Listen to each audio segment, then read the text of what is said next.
I am convinced that as I coach you to the finish line, along the way, you will pick up the wisdoms of the matter. I always say, knowledge is not enough. We must have the wisdom of the matter. I do believe that if I run to the west, the east, the north, and the south, change any situation in my life, I'm going to run into one major issue. And the issue is wherever I am, wherever you are, we are the common denominator in any problem. Others may change or may not. Situations may advance or they may not. But if there's the blame, I must look within. And then I expect to win. I anticipate victory, not just because of the positive, but because the negative and the positive together fuels productivity and impacts and influence us to grow beyond our reasoning. Man, I'm ready. This is Coach's Corner. You ready?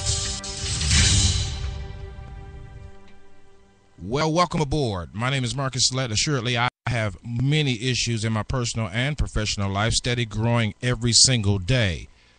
But I believe that if I change the way I look at things, situations, and people, that I will change and thus become a change agent.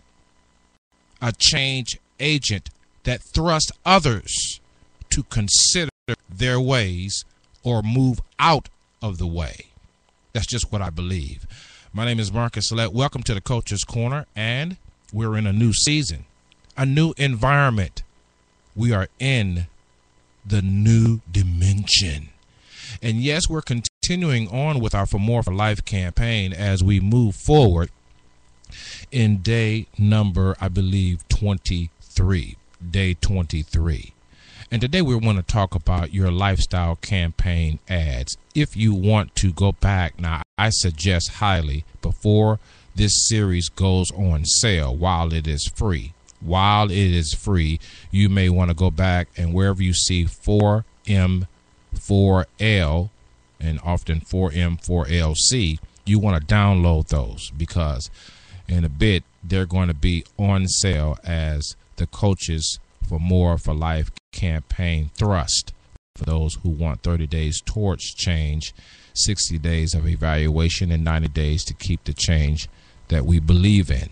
By all means, For More for Life is not just talking about the external. Well, we want more money, of course. We want more accolades. Who wouldn't? We want more compliments. We want more out of our relationships. But the more that we're talking about, the For More for Life, is out of the inner well. The inner well. The inner potential well. Full of opportunities to learn, to grow, to see things beyond how I have perceived them up to now. Today I wanted to talk about your Lifestyle Campaign Ads because we are constantly advertising. We're constantly advertising to the general public, those that we can see moving around, driving around, walking around. And we are advertising to the psychic magnetic pulses, as well as we're advertising for those who believe in the spiritual, and I do. We're advertising to the angels and to spirits 24/7. And I will admit, and I said it on the onslaught, I have my issues. But what I am doing as I come to the microphone is bringing you the wisdoms that I have paid for in blood, if you will. You see, wisdom is not free. You can ask for wisdom, but Solomon says wisdom brings sorrow. It is only after we have learned and often suffered, not necessarily in that order, that we gain the wisdom of the matter. Sometimes you look back on your life and you say, how in the world, where in the world, what in the world was I thinking? How did I ever get there? And you see your life evolve. You see your life turn around. You see your perception change, and you are amazed. You are amazed. You are amazed. How did I even dare to make such crazy decisions? Because you are evolving. And too many times in our evolution, we take too many things from the external to put inside this body, this spirit, this soul. And then we wonder why trash is coming out, because trash went in. Not only that, but as we're talking about our lifestyle campaign ads, we have, as I will be doing in my new series, we have a dark room. Our dark room is our consciousness. The consciousness, in my view, and I'm not reading from any notes, by the way. Somebody asked me, said, well, how do you know all of these things? I started reading very, very early unusual books, psychology books, sociology books, motivational books.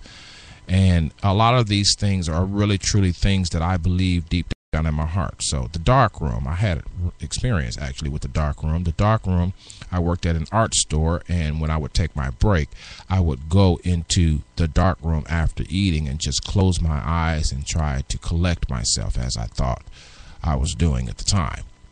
And eventually lost that job, was fired from that job, because when they were looking for me, I accidentally fell asleep in the dark room. When they were looking for me and said, well, where were you? We couldn't find you. And I didn't want to tell them I was in the dark room, but that's where I was. And so eventually it came out, and I lost that job because I was in the dark room. But you know what? We have to visit that dark room, and I'm not going to talk about that much more now, but that's going to be the new series that comes, the new motivational, inspirational, spiritual series that will come forth after the For More for Life campaign series, okay? But let me just say this.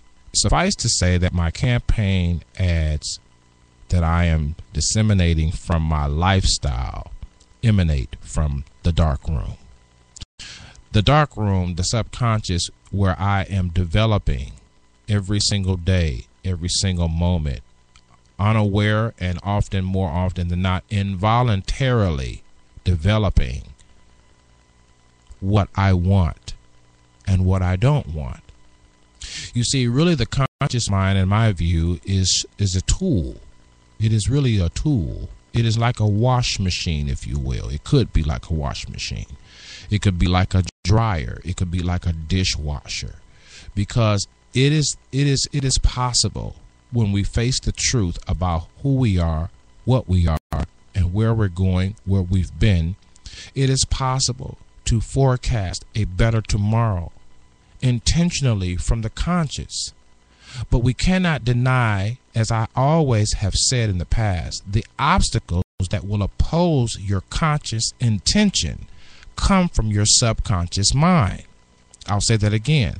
The obstacles that oppose your conscious intention to change, your conscious intention not to do something, or to do something, or to do X, Y, and Z, is interrupted from the subconscious prints that are in the banks of the dark room. The dark room is not a bad place.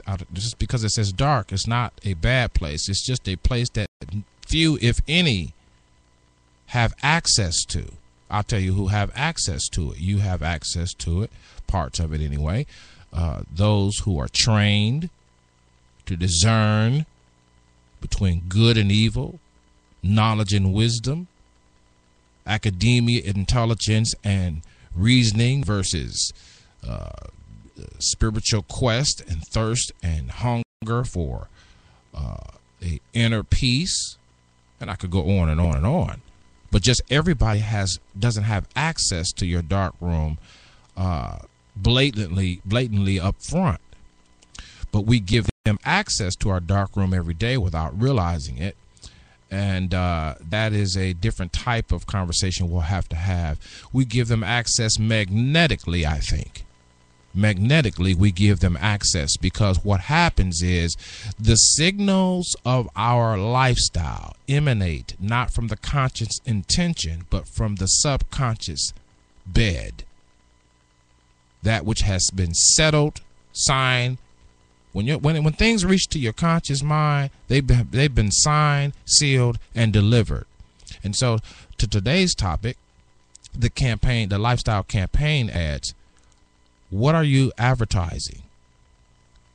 What are you advertising? And we all have negative lifestyle campaign ads. We all have positive lifestyle campaign ads. We all have the word that I was looking for. What is the word that I'm looking for? We all have lifestyle campaign ads. That's it. Offensive campaign ads emanate from our life, and defensive campaign ads disseminate from our life. We all have, in other words, both extremes exist. We rarely have middle ground. That's the wisdom of the matter right there. When you find middle ground and you're able to mix knowledge and reasoning with a higher potency of character, godly and spiritual characteristics such as wisdom and peace. It's like I just figured out and realized that really the whole purpose of a man being in a home is for peace sake. While he may be, the disciplinarian, the provider, and all these other things, at the end of the day, the security that children and women need in that home, and even the man, is the peace of mind, and often the peace that passeth understanding or reasoning. Just a tidbit, a freebie right there. But your lifestyle campaign ads emanate from they emanate from our being daily. And one of the ways to evaluate what you're advertising is to look at your results. But that's part of the issue. We don't want to look at the results. You can change your life, and I can change my life anytime we get ready. We can change our circumstances anytime we get ready. We can change our character. And I know that's a loose phrase. When I say anytime you get ready, that means anytime you're ready to do the real work. Anytime you're ready to plow or cultivate the garden of your mind and your spirit, it begins. And one of the things that I love to talk about, and I won't do a lot of talking about it right now, but I want to mention that with these lifestyle campaign ads, what happens is this. We cannot avoid the truth of who we are. I'm not talking about y'all that want to come out the closet. Do what you got to do, because we done measured everything to a sensual situation. We're not talking about that. We're talking about the truth. The truth of who you are may not necessarily be the truth of who you are to become. Let me just say it like that. The truth of who you are right now, today, does not necessarily mean it is the truth you are to become. We must understand that the truth you are today does not mean that it is the truth you are to become. Because the human life is about evolution, evolving, not for greater pleasures, but for greater purpose. Purpose is a dynamic dynamic side meal, if you will. Pleasure is the end result of a action. But purpose is the intent of living. I don't want to get started, but getting back to it, one of the things that I realize and understand is this: the lifestyle campaign ads that you are advertising, that I'm advertising, can be changed when we decide to do the real work. But when we decide to do the real work, this is what we must be alarmed to. The subconscious mind does not want to let go of old prints, old comfort zones, old paradigms, old mindsets, old conditionings. It doesn't want to let go with that. I'm telling you about myself now. All these things when you hear me talk about, I'm using myself. They don't want, it doesn't want. It's not a bad or good thing. This has nothing to do with that. It's just that once you, like, if you buy a pair of leather shoes, they seem really, really nice, but then you break them in. And even the best of leather, the best, still feels better when it's broken in. And so the subconscious mind, it's not climbing, crawling and climbing for more information. It's pretty much say, hey, I'm good. I mean, you gave me a base to work from, and I'm good with that. But the conscious mind says, no, man, I can't deal with this situation anymore. I can't deal with this person like this. I can't go on like this. So the conscious mind and the subconscious mind, they argue back and forth. And thereby you have those negative campaign ads and you have those positive campaign ads. And that's why I always say that most people cannot handle conflict. They can't handle it. They can handle it if their job is threatened. Or they can handle it when their career is on the line or something like that, but where there's money involved. But often when it comes to leisure relationships, covenant relationships, things of that matter, we run from conflict, because conflict is good. Conflict is good. It ensues that there's something that wants to evolve, but there is an obstacle somewhere. There's an obstacle. So your lifestyle campaign ads emanate both negative and positive, both up and down, both spiritual and non-spiritual. Even those that don't believe in anything spiritual still have spiritual campaign ads. They attract. All campaign ads attract something. Somebody say, well, if you want, why can't I find love? And I need to do a show on that. But why can't I find love? There is information in your subconscious that has misdefined love. That's probably the root of it right there. That has misdefined love. And so you're advertising, you want to advertise what's in your conscious mind, that you want love. But you have not been integral enough inside of you to accept the fact that you have not really authenticated the definition of love.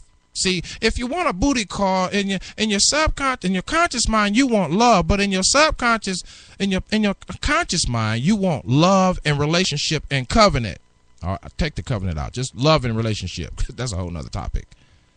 But in your subconscious mind, you have prints, you have data of booty calls. I'm sorry if you got young kids listening, I'm sorry, but it is what it is. And so your subconscious mind always pulls to you what has already been authenticated. You can pray all day, you can go to church all day, you can do all of those things. But David said, man, God, you desire to have truth on the inside out, not from the outside in. I felt that right there. And so your desire for love must begin with a quest of, do I understand, using love as an example for the campaign ads, lifestyle campaign ads, do I understand what love is? Or have I allowed my experiences and my reasoning and soul man, my feelings and my emotions dictate what love means? Because you know where I stand as the coach. To love at the end of the day is sacrificial. I mean, there's no other way to, there's no other way to define love. It gives, and it is a healthy giving. Well, let me add that. It is a healthy giving. It's the giving that enables more giving. Let me say that. It is the giving that allows you to give again. Let me say that. Well, I want to give him my body. No. With no covenant. Just to mix the ingredients of reasoning and emotional emotional and sensual feelings? It's not much purpose in that. It's not much purpose in that at all. That's part of our dilemma right there. That's part of our dilemma, because let's talk about that for a quick second. So what am I sending to my subconscious mind? I'm a parent, or maybe perhaps you're going in your career, and you think it's all good that you have all these temporary sensual escapades. But what am I sending to my subconscious mind? One of the things I'm sending to my subconscious mind, and I'm advertising this. Once you send it to your subconscious mind, you advertise it. I'm sending to my subconscious mind that I'm into temporary, I felt that right there. I'm only into temporary, soul satisfying moments of life. I am not interested in anything beyond the temporary fix to satisfy my body, my hormones, my whatever body parts. I'm not interested in anything else. Now you can say all what you want to. Your girlfriend can say what she wants to. But the bottom line is this. Your subconscious mind is taking notes on your actions and not just on your words. My subconscious mind, and even taking note on your experiences. This is why when you begin to try to send different kinds of campaign ads for your life, this is why it's so hard to change, because the subconscious mind is comfortable with what it has, the data that it has, and it takes a lot. On your computer, when you send something to the recycle bin, then you have the option to empty the recycle bin, and then a warning comes up. Are you sure you want to delete all 36 items? Dang on straight. I need to delete all 36. Why? Because what happens is, if I keep filling up my subconscious mind with all of the data of temporary things, when I'm ready to settle down, when I'm ready to be anchored, when I'm ready to walk in covenant, I don't have no room. I don't have any room. There's no room for anything else, because I have had so many episodes, webisodes, escapades, all of that kind of stuff right there. I have filled my subconscious mind with indifferent, doesn't have to all be bad, but indifferent, because that's where you get relationships that are complicated. Indifferent experiences. Stuff that ain't been processed, stuff that ain't been sorted out, stuff just going on a whim, just a feeling, just a hormonal fix. I felt that right there. Just a hormonal fix. You wonder why you can't get love. You wonder why you can't get love. You don't even know what love means. You don't know what love is. And I don't have time to go into that, but there are 4 definitions of love. 4 definitions of love. Love. I wanna find a man. What? You don't even know what a man is. Whatever you want, define what it is first. I want a woman. I want to find a woman. What is a fine woman? That's Proverb 31 is a good place to start for that. I want a bigger paycheck. What is money? I want a career. What do you like to do? What are you passionate about? What drives you? What stirs you? What moves you? We have to find what it is first. You can't just say, I want something. See, that's part of the problem. You're doing a lot of talking about what you want. I do a lot of talking what I want. I wrote a book. It's not on the market now. It was a self-published book called We Walk by Faith, and in that book I tried to articulate the ingredients of what it means to walk by faith. And one of the things that I said in that book is that every time I say something out of my mouth that I'm going to do, talking about walking by faith now, the ingredients of the true ingredients of faith test my ingredients to see if they are real. to see if all, do you know what faith is? Well, faith is a title deed, No, but do you know what faith is? And there was a scripture over in Peter where Peter says, if you add this to your faith, self-control, if you add this, brotherly love, and on and on, it was about 7 or 8 things. If you add these things to your faith, he said, now watch this. He said, now you'll be mature. You won't lack anything. A faith that's lacking is the same as lacking faith. A faith that is lacking is the same as lacking faith. That's why Jesus, for those of you that go to church, says, well, oh ye of little faith, because your faith was lacking. What was it lacking? The ingredients of true faith.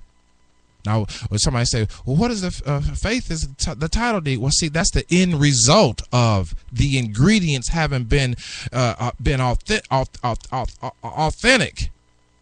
confirmed. Now that your faith has been confirmed, now the end result of faith is the title deed. But we jumped over there into that scripture because we don't want to do the hard work and answer what is faith.